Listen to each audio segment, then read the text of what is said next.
what happened with you? Aku kemarin sakit, Kamel. Oke. Kerusakan syaraf otak udah level 4. Sampai dokternya bilang, salah kali ya ini alatnya, katanya gitu, sampai digeplak-geplak gitu kan. Kenapa? Sampai dokter bilang, ya Allah, ya Rahman, ya Rahim, Bu, ini mukjizat dari Allah. Astaga. Yang level 4 ibu tahu, barusan keluar perempuan, itu udah duduk di kursi roda, udah stroke, udah nggak bisa ngelihat, udah lumpuh. Itu level 4 penyakitnya sama kayak ibu. Ibu nggak kelihatan kayak orang sakit. Sekarang itu berjuang. Jadi ayah sekaligus ibu buat anak. Wow. Jadi aku harus kuat. Aku harus sehat, Kamil. Harus. Aku lebih dekat sama Allah. Aku banyak nyari Allah. Apa aku minta sama Allah. Dan satu lagi, Allah itu baik sama aku. Aku dikasih mukjizat satu lagi, Kamil, yang kata dokter, aku nggak akan bisa sembuh total. Barang-barang aku udah sedekahin semua. Yang bener, Nit. Karena ya dokter bilang aku nggak sembuh. Aku juga udah beli tanah. Aku udah beli tanah. Aku bilang ke keluarga aku, kalau aku ada apa-apa, aku di sini ya.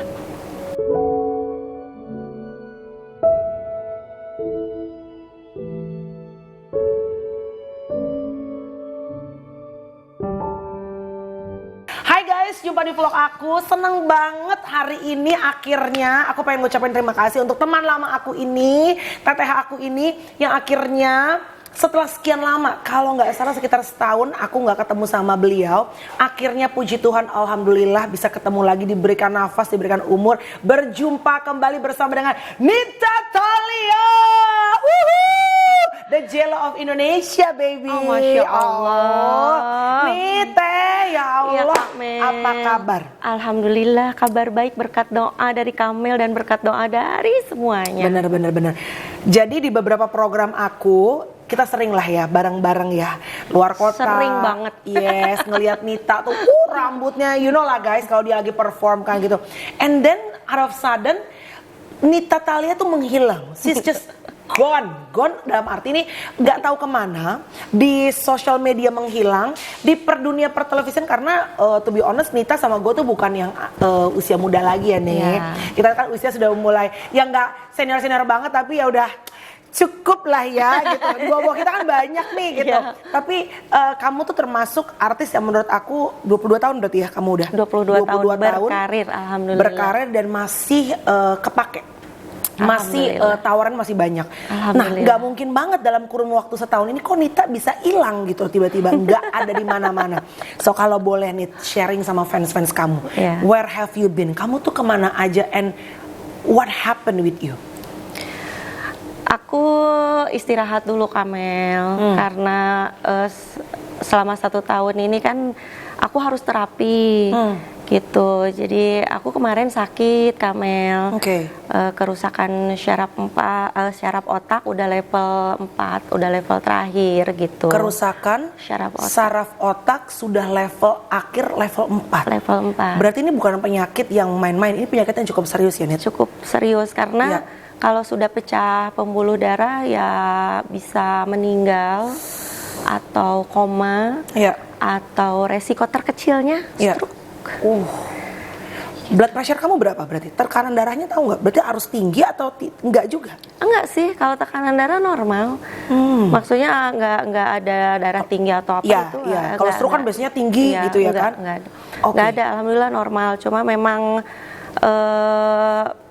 penyakit ini itu bisa disebabkan oleh infeksi, virus, bakteri, cedera otak, atau trauma. Trauma itu stres atau terlalu banyak pikiran. Nah, yang di kasus aku ini, aku trauma, terlalu banyak pikiran. Kalau cedera otak nggak ada, karena kan sebelum dokter memvonis ABCD itu kan kita dicek dulu segala macamnya gitu. Jadi ketahuan apa sih penyakit yang aku derita gitu. Oke. Dan aku mengidap penyakit ini udah lama, Kamel, udah 10 tahun. Wow, 10 tahun kamu sudah mengidap penyakit kerusakan pada saraf otak kamu. Padahal orang kalau ngeliat kamu, orang selalu bilang pertama kali mengingat nama Nita Thalia adalah keceriaan kamu, kelincahan kamu. Tahu dong kalau di panggung kan dia bisa muter-muter rambutnya dan kepalanya dan dengan sangat lincah. Tapi ada yang bertanya pasti, apakah ini ada hubungan dengan cedera misalnya? Nita perform dengan gaya yang begitu, ya bisa dibilang ekstrim lah, agak lumayan ekstrim. Kamu kan lincah banget. Iya. Itu ada hubungannya apa enggak? Nggak ada. Tidak ada ya? Tidak ada, karena kan sudah dicek sama dokter, tidak ada cedera otak. Karena kalau cedera otak itu orang yang mengalami kecelakaan, Ya. tabrakan atau apa, atau kalau di atlet Ya. itu misalkan kayak petinju kena pukulan, atau misalkan pernah terbentur atau apa. Kalau aku kan tidak pernah ada benturan atau apapun. Jadi aku juga pernah nanya, dok, apakah ada hubungannya dengan aku kan kalau di panggung atraktif banget, gini, nggak ada hubungannya dengan itu. Pernah jatuh nggak nih? Alhamdulillah nggak pernah, sempat pernah pingsan setahun Ya. yang lalu sebelum aku terapi, tapi tidak pernah jatuh. Justru kenapa dokter menyarankan untuk bed rest? Ya. Kamu nggak bisa kerja terus, kamu harus bed rest, karena kalau kamu pernah pingsan bahaya. Jangan sampai kamu pingsan, kepala membentur ke lantai, itu bisa pecah pembuluh darah, kamu udah mati. Gitu. Semoga dijauhin ya, knock on wood ya, kita ngetok. Berarti tadi jatuh enggak, kena pukulan benda keras enggak. Berarti kamu tadi menyampaikan, dan ini menurut aku penting nih untuk di-highlight, adalah betapa bener ya. Kalau aku selalu dengar hati yang bersuka cita tuh adalah obat yang paling mujarab katanya. Betul. Hati yang bahagia. Iya. Nita tadi bilang bahwa ini bisa karena trauma. Trauma nih karena adalah overload pikiran. Iya, betul. Padahal gini loh Nit, orang tuh kalau ngelihat seorang Nita Thalia, apa sih yang ibaratnya jadi pikiran Nita? Lu cakep, lu seksi, orang ngeliatnya lu sehat dari luar, lu punya anak sehat, bahkan anak lu sayang banget sama lu, Alhamdulillah, si kakak, cantik ya, si kakak. Apa namanya, karir bisa dibilang stabil di tengah datangnya penyanyi dangdut baru-baru. Alhamdulillah. Kok bisa sampai lu tadi bilang bahwa lu overload pikiran lu tuh ibarat kebanyakan sampai akhirnya kamu tuh mengalami sakit seperti ini? Iya.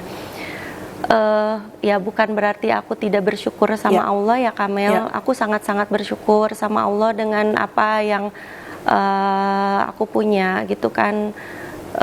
Semua indah buat aku, apapun itu gitu, termasuk musibah yang dikasih sama Allah, termasuk penyakit yang didatangkan sama Allah, semua aku anggap indah gitu. Apapun itu aku bersyukur gitu. Bukan aku banyak pikiran, bukan berarti aku tidak bersyukur sama Allah.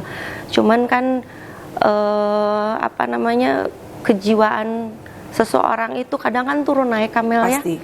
Ya gitu. Kadang kita merasa ya tidak ada tempat untuk bercerita gitu kan.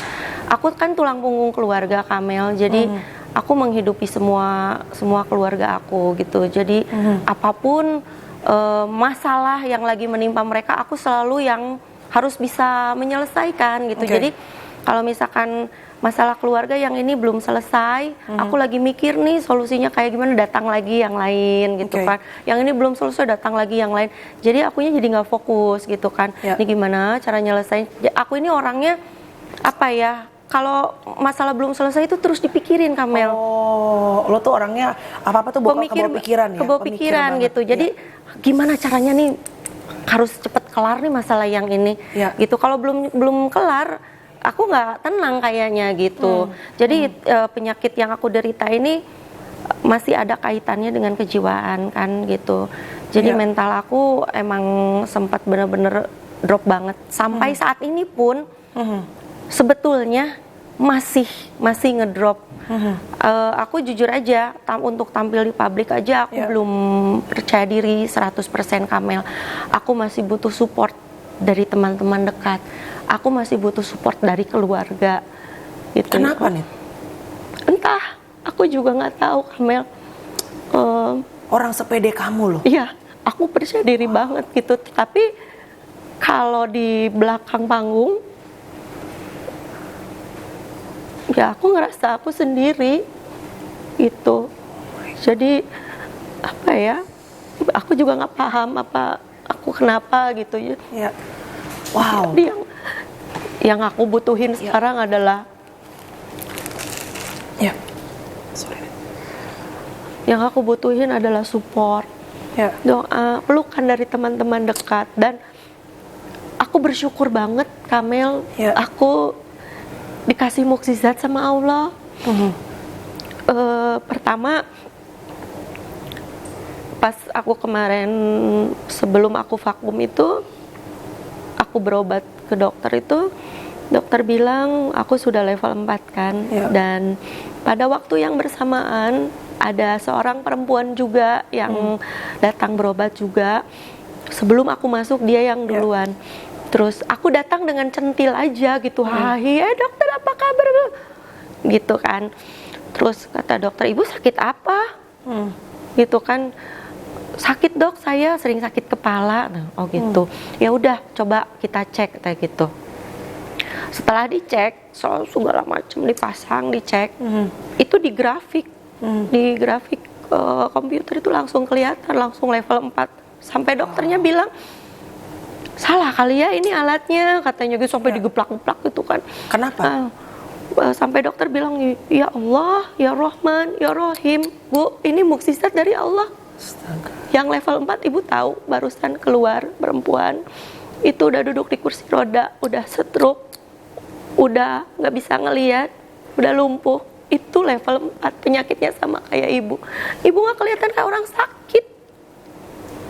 Aku di situ nangis, berterima kasihlah Bu sama Allah, bersyukurlah sama Allah, ini mukjizat dari Allah. Aku nangis di situ. Kamu sama masih sehat, masih bisa kerja, masih bisa kemana-mana ya. Iya. Wow. Dan aku tuh bukan orang yang manja, Kamel, sedikit-sedikit ke dokter, sedikit-sedikit. Enggak, aku bukan orang yang kayak gitu. Nah, ini salah aku juga ya, karena 5 tahun yang lalu itu kan aku sempat berobat juga di rumah sakit di Jakarta. Terus dokter bilang sama gitu kan, aku beda dokter nih, yang 5 tahun lalu sama yang kemarin itu aku beda dokter, tapi masih di rumah sakit yang sama juga diagnosis dokter itu sama, kerusakan syarafat. Baru level 2 Kamel yang 5 tahun lalu itu masih aman Bu, udah kerja aja nggak apa-apa, yang penting Ibu terapi aja katanya gitu, sama minum vitamin apa segala macam. Kalau udah 10 kali terapi tidak ada perkembangan, Ibu harus bedah otak. Aku langsung di situ, ya Allah, kalau gue harus operasi otak gue gimana, kalau gue mati gimana anak gue, kan gue mikir gitu. Aku jalanin dulu Kamel tuh, aku jalanin cuma sampai 6 kali karena aku udah parno. Aku parno, terus udah gitu, aku ngerasa udah agak enakan aja gitu kan, udah ngerasa enakan. Udahlah, nggak usah diterusin, orang udah enakan ini kan gitu. Udah ceritanya aku kerja, aku nggak pernah berobat lagi ke dokter gitu kan. Ternyata pas kemarin itu aku bener-bener gak bisa tahan, Kamel. Aku biasanya kuat banget. Aku dalam kondisi sakit, ya, terus dipanggil oleh MC Nita Thalia, aku langsung naik ke atas panggung. Itu lagi sakit kepala hebat pun bisa tiba-tiba hilang, Kamel, kalau aku lagi di atas panggung. Turun dari panggung aku sakit kepala lagi, Kamel. Jadi banyak banget penampilan kamu tuh sebetulnya di panggung, di belakang layar tuh kamu lagi berjuang sakit kepala. Iya. Betul. Ya. Kayak gitu. Oh my god, Nit. Gila. Gue speechless karena gue sering bareng dia, dan itu ya makanya kita nggak pernah tahu peperangan apa yang sedang dihadapi setiap orang. Bener nggak? Betul. Karena kehidupan manusia itu tidak ada yang dan tidak ada yang sempurna, dan yakinlah bahwa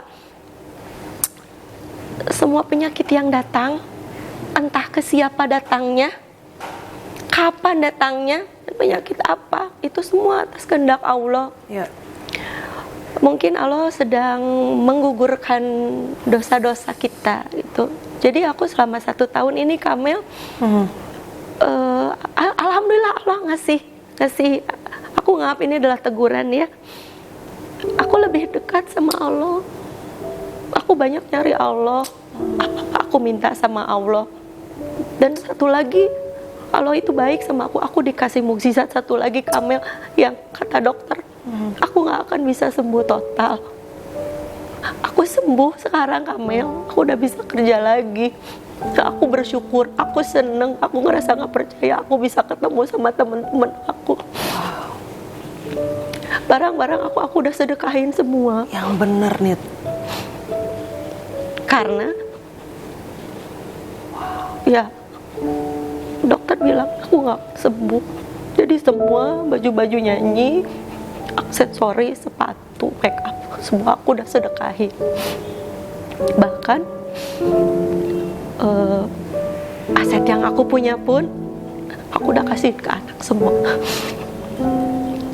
Terus aku juga aku udah beli tanah. Aku udah beli tanah.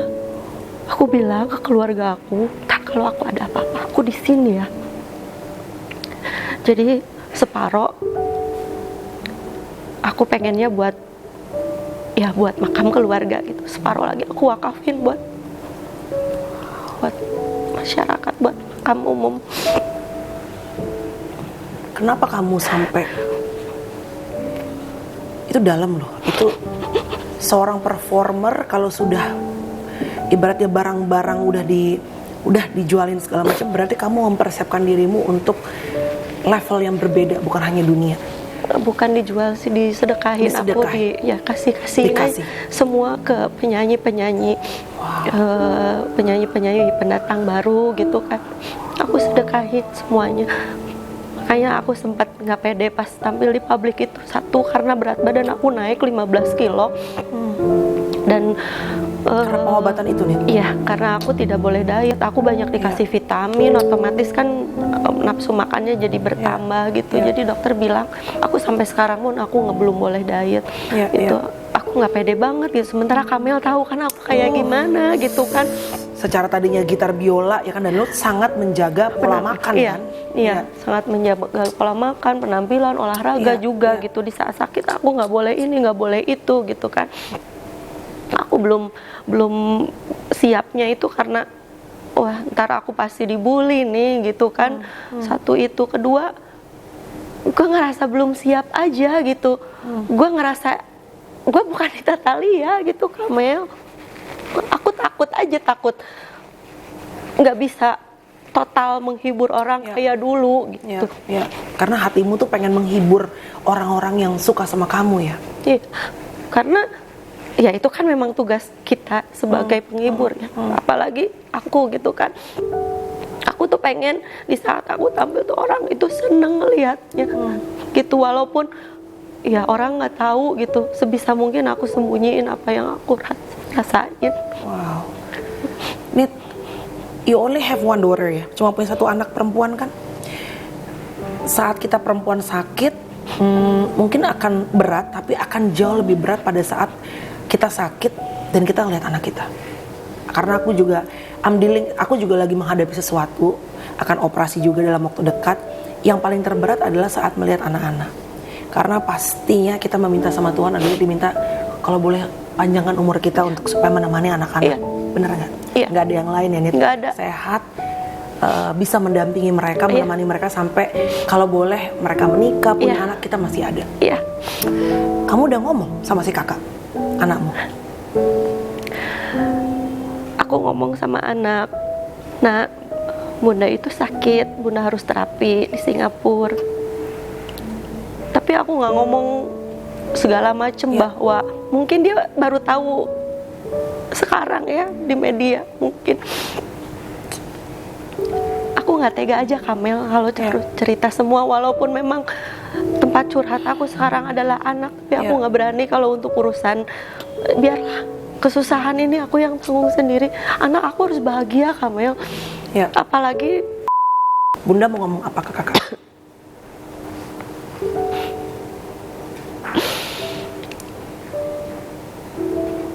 Nah,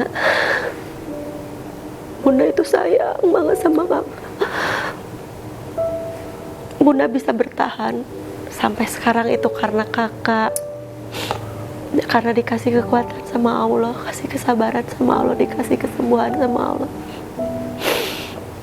Bunda pengen kita selalu sama-sama, Karena penguat Bunda adalah kakak. Yes. Prioritas Bunda sekarang adalah kakak. Bunda gak mau mikirin apa-apa. Ya. Bunda pengen kakak bahagia. Amin. Bunda pengen kakak sehat. Amin.